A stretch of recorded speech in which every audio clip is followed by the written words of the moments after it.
अनियंत्रित होकर खाई में गिरा कैंटर। देहरा का विकास मेरी जिम्मेदारी, मुख्यमंत्री सुक्खू। नाबालिग लड़की ने फंदा लगाकर की आत्महत्या। पर्यटन स्थल कुफरी में पर्यावरण नियमों के उल्लंघन पर एनजीटी सख्त। आदमखोर भालू ने 2 लोगों पर किया जानलेवा हमला। अनियंत्रित होकर खड्ड में गिरी कार। हिमाचल प्रदेश राज्य सहकारी बैंक में भरे जाएंगे विभिन्न श्रेणियों के इतने पद। जिला किन्नौर में राष्ट्रीय उच्च मार्ग 5 पर टापरी के समीप एक कैंटर खाई में गिर गया, जिस कारण चालक बुरी तरह जख्मी हुआ है। हादसे में चालक को प्राथमिक उपचार के बाद रिकांगपिओ रेफर कर दिया गया है। घायल चालक की पहचान अनूप कुमार के रूप में हुई है। वहीं पुलिस ने घटना के संदर्भ में मामला दर्ज कर आगामी कार्यवाही शुरू कर दी है। जानकारी के मुताबिक अनूप कैंटर में सवार होकर टापरी से रामपुर की ओर जा रहा था। इस दौरान जैसे ही वह 6 गांव नाला के समीप पहुंचा तो अचानक कैंटर अनियंत्रित होकर 40 फीट गहरी खाई में जा गिरा।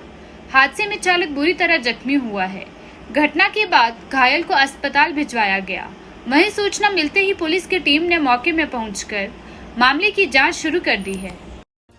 मुख्यमंत्री सुखविंदर सिंह सुक्खू ने कांगड़ा जिले के देहरा विधानसभा क्षेत्र के हरिपुर में जनसभा को संबोधित करते हुए देहरा कोई नहीं तेरा के नारे को दरकिनार करते हुए देहरा मेरा का नारा दिया और कहा कि देहरा का विकास उनकी जिम्मेवारी है और सर्वोच्च प्राथमिकता है। उन्होंने कहा कि देहरा के बनखड़ी क्षेत्र में एक अंतर्राष्ट्रीय स्तर का प्राणी उद्यान स्थापित किया जाएगा, जिसकी अनुमानित लागत 300 करोड़ रुपए होगी। इसके 3 साल के भीतर पूरा होने की उम्मीद है, जो 5000 के करीब युवाओं के लिए रोजगार के अवसर पैदा करेगा। उन्होंने कहा कि सरकार पोक झील में साहसिक पर्यटक को बढ़ावा देने पर ध्यान केंद्रित करेगी। इस उद्देश्य के लिए 70 करोड़ का प्रावधान किया गया है। इन योजनाओं में गर्म हवा के गुब्बारे की गतिविधियों की शुरुआत और एक अस्थायी होटल का निर्माण शामिल है। उन्होंने कहा कि राज्य सरकार क्षेत्र में रोजगार के अवसर पैदा करने के उद्देश्य से युवाओं को शिकारा खरीदने के लिए वित्तीय सहायता प्रदान करेगी। मुख्यमंत्री ने कहा कि देहरा में केंद्रीय विश्वविद्यालय खोला जा रहा है और उन्होंने पिछले 10 वर्षों से अधर में लटके निर्माण कार्यों को शुरू करने के लिए केंद्रीय मानव संसाधन मंत्री धर्मेंद्र प्रधान के समक्ष मामला उठाया है। मुख्यमंत्री ने कहा कि वर्तमान सरकार स्वास्थ्य के क्षेत्र में भी नवीन परिवर्तन लाने जा रही है। प्रत्येक विधानसभा क्षेत्र में मॉडल स्वास्थ्य संस्थान खोले जाएंगे, जहां लोगों को आधुनिक स्वास्थ्य सेवाएं दी जाएगी। मुख्यमंत्री ठाकुर सुखविंदर सिंह सुक्खू ने शुक्रवार को कांगड़ा प्रवास के दौरान देहरा विधानसभा क्षेत्र की जनता को 20.59 करोड़ की विकास परियोजनाओं की सौगात दी। मुख्यमंत्री ने इस दौरान देहरा विधानसभा क्षेत्र की जनता को हरिपुर में 1.5 करोड़ रुपए की लागत से नए बस अड्डे का लोकार्पण किया। जिला कांगड़ा में पुलिस थाना लंबा गांव के अंतर्गत आशापुरी पंचायत के नागवन गांव में एक नाबालिग लड़के द्वारा फंदा लगाकर आत्महत्या करने का मामला सामने आया है। पुलिस ने शव को पोस्टमार्टम करवाने के बाद परिजनों को सौंप दिया है। साथ ही घटना के संदर्भ में मामला दर्ज कर आगामी कार्यवाही शुरू कर दी है। जानकारी के मुताबिक युवक अपने घर की ऊपरी मंजिल में जाकर फंदा लगाकर लटका हुआ था।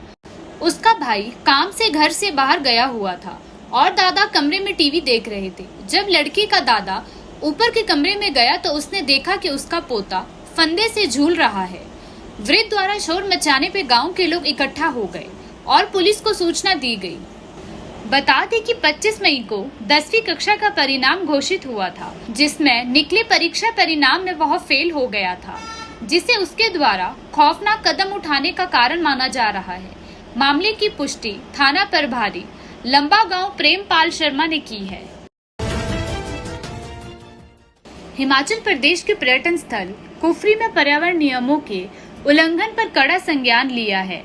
एनजीटी ने प्रदेश के मुख्य सचिव सहित प्रधान सचिव पर्यटन और पर्यावरण से रिपोर्ट तलब की है। मामले की सुनवाई 12 जुलाई को निर्धारित की है। दिल्ली से एनजीटी को कुफरी में सफाई व्यवस्था न होने के बारे में पत्र के माध्यम से अवगत करवाया है। पत्र पर संज्ञान लेते हुए एनजीटी ने संयुक्त कमेटी का गठन कर रिपोर्ट तलब की थी। कमेटी ने रिपोर्ट के माध्यम से अदालत को बताया कि कुफरी में पर्यावरण नियमों का उल्लंघन पाया गया है। प्राकृतिक और वन संपत्ति शरण से पर्यावरण को नुकसान पहुंचाया जा रहा है। छोटे से क्षेत्र में क्षमता से अधिक 1000 से ज्यादा घोड़े पंजीकृत किए गए हैं। इसके अलावा ठोस कचरा प्रबंधन न होने से क्षेत्र में प्रदूषण फैलाया जा रहा है। बता दें कि शिमला के साथ लगते प्रसिद्ध पर्यटक स्थल कुफरी में घोड़ों की लीद ने ग्रामीणों की सेहत खतरे में डाल दी है। सफाई व्यवस्था न होने के कारण लोगों में फेफड़ों का संक्रमण पैदा होता रहता है। पेट की बीमारियों से भी लोग पीड़ित हैं। घोड़ों की लीद से अमोनिया ऑक्साइड गैस निकलती है। कुफरी की खस्ता हालत पर हाईकोर्ट ने भी दिए थे आदेश। इससे पहले प्रदेश हाईकोर्ट ने कुफरी की खस्ता हालत पर संज्ञान लिया था। जिला कुल्लू के आनी के जाबन क्षेत्र में आदमखोर भालू ने अलग अलग स्थानों पर 2 लोगों पर हमला कर दिया, जिससे वह बुरी तरह जख्मी हुए हैं। दोनों को उपचार के लिए अस्पताल भिजवाया गया। घायलों की पहचान श्याम दास पुत्र जिंदू राम निवासी आनी के जाबन क्षेत्र के गांव धनोट और नेपाली मूल के मजदूर लालू भादर पुत्र पलवान के रूप में हुई है। जानकारी के मुताबिक पहले मामले में श्याम जंगल में बकरियां चरा रहा था। इसी बीच झाड़ियों में छिपे आदमखोर भालू ने उस पर अचानक हमला कर दिया और उसका मुंह पूरी तरह से नोचकर जख्मी कर दिया। घटना के बाद स्थानीय लोगों द्वारा उसे तुरंत आनी अस्पताल पहुंचाया गया, जहां से प्राथमिक उपचार के बाद उसे आईजीएमसी शिमला रेफर कर दिया गया।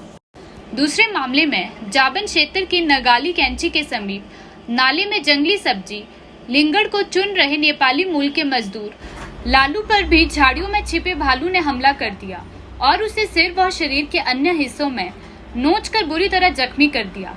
घटना के बाद घायल को आनी अस्पताल पहुंचाया, जहां डॉक्टरों ने प्राथमिक उपचार के बाद उसे आईजीएमसी शिमला रेफर कर दिया। वहीं इस घटना से क्षेत्र में दहशत का माहौल बना हुआ है। हिमाचल में सड़क हादसे थमने का नाम नहीं ले रहे हैं। प्रदेश में आए दिन कई दर्दनाक सड़क हादसे लोगों की जान ले रहे हैं। मामला जिला मंडी में थाना क्षेत्र सदर के तहत गंबर पुल बटाहन सड़क मार्ग पर वनघेरा गांव के पास पेश आया है। यहां मारुति कार खड्ड में गिर गई, जिस कारण एक युवक की मौत हुई है। मृतक की पहचान 22 वर्षीय दुर्गा दत्त के रूप में हुई है। पुलिस ने शव का पोस्टमार्टम करवाने के बाद उसे परिजनों को सौंप दिया है। जानकारी के मुताबिक युवक के घर में उसी की ग्रह शांति को लेकर कोई धार्मिक कार्यक्रम का आयोजन था। उसी सिलसिले में युवक प्रातः 6:30 बजे के करीब बावड़ी से ताजा पानी लाने के लिए कार में सवार होकर गया था। इस दौरान बीच रास्ते में कार अनियंत्रित होकर सड़क से करीब 250 मीटर नीचे खड्ड में जा गिरी। हादसे में युवक बुरी तरह जख्मी हुआ। घटना के बाद स्थानीय लोग द्वारा उसे जोनल अस्पताल मंडी ले जाया गया, जहां उपचार के दौरान उसकी मौत हो गई। मामले की पुष्टि पुलिस अधीक्षक मंडी सौम्या ने की है। जिला मंडी में राज्य सहकारी बैंक के निदेशक मंडल की बैठक आयोजित हुई। बैठक में सेवा में विस्तार और आधुनिकीकरण आदि बिंदुओं पर भी विस्तार से चर्चा करते हुए कई अन्य अहम फैसले भी लिए गए हैं। बैंक के नव नियुक्त निर्देशक केशव नायक ने बैठक में लिए गए फैसलों की जानकारी देते हुए बताया कि अगले 3 महीनों में इन पदों को भरकर सहकारी बैंकों में चल रही स्टाफ की कमी को दूर किया जाएगा। उन्होंने कहा कि हिमाचल प्रदेश राज्य सहकारी बैंक में विभिन्न श्रेणियों के 557 पद भरे जाएंगे। इन पदों को इंस्टीट्यूट बैंकिंग पर्सनल सिलेक्शन के माध्यम से भरा जाएगा। शीघ्र ही पूरे प्रदेश में बैंक की 50 शाखाएं और खोलने पर भी सहमति व्यक्त की गई है। सुंदरनगर जिला कार्यालय पहुंचने पर अभिनंदन समारोह में केशव नायक ने कहा कि पिछले 5 वर्षों में राज्य सहकारी बैंक में किसी प्रकार की भर्ती और पदोन्नति नहीं हो पाई।